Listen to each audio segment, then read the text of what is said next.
Some perfection is debatable. Some is not.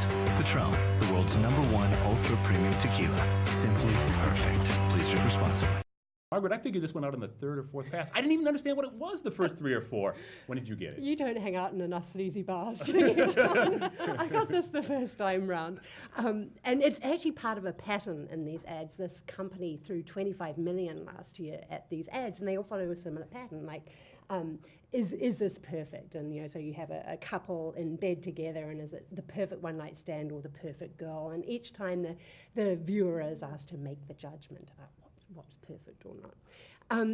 And clearly they're aiming at a very specific young male demographic that has more money than taste. This is $50. This is $50 a bottle tequila for a starter, right? But it's operating on very, very old logic that basically sells the booze through association with sexual status, right? That the men, both in there and also the viewer, are in the position to judge the woman at the same time as they consume her, right? Patronage, patriarchy. Okay, so anyway, I think it's a very old and a very tired logic in a way. I was, just irritated. Is it that Pavlovian boobs and booze? Is that what it is? I watched it, and I had a completely different story about what was going on in this commercial because then I described it to my husband, and he said, come on, it's about Iraq. I was like, oh, okay. Oh. But I really liked my story, because basically they were saying to the one guy, he had ordered the limes. This is really good tequila. He's asking for limes with it. Give me a break. You don't get limes with really good tequila. So, they're giving him trouble about.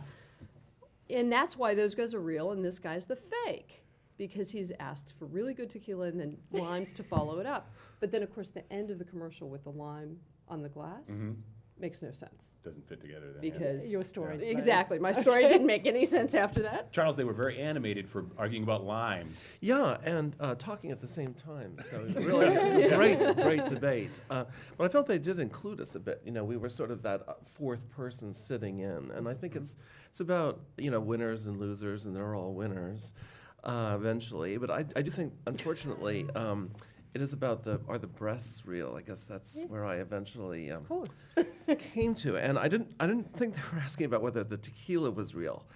Does it really exist or not? But I did find it disappointing in a way. I mean, because of its crudity. Unique idea. Let's link alcohol and sex. Oh, well. So I'm a little disappointed, but polished, piece of work.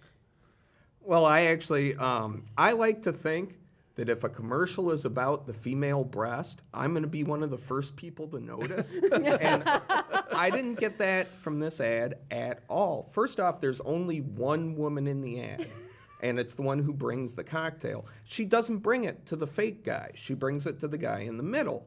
And all of a sudden, that guy's fake changes to real. It makes no sense. I watched this commercial so many times, and like I said, there's only one woman in it, and why would these guys always go real, fake? Real, actually, fake? the way, I think it's actually cleverly constructed. No, go ahead. The way that I read it was that at first we were being invited to judge whether the men were being real or fake, right? Whether they were just phoning it or whether they were being real. And then it gets turned around, we're not supposed to be judging the men, it's the woman's breasts. Oh, what a relief, right? Well, and so What a relief.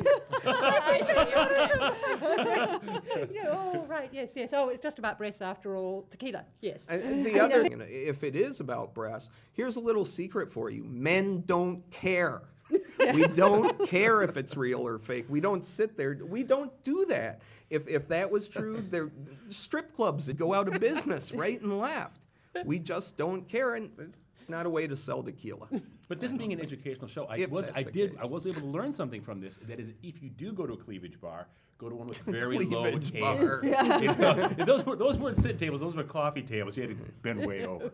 I thought the lesson of this was really that people say sex sells, but sex helps attention, but it probably hurts memory. I think a lot of people, people crane the necks right. At least the target demo will, but they'll forget what it was because they're stimulated. And I don't think it has association. They're not seeing the women that much. I mean, if she was just there the whole time. I think you're right. No, because it's But not about women, it's about men. And it's exactly. about, So it's about this bonding that's going on Yeah, between these guys or something. But by the way, how did they finally decide that they were real or fake? By that last, drop in of, Well, and what the did guy they changed his see? I mean, mind. what was it? The last guy changed his mind. Exactly. It But went what real, was it that real he saw fake. that suddenly- Real. Oh, yeah, some But yeah, bolts of blue from the heavens struck him and said, "Oh, real."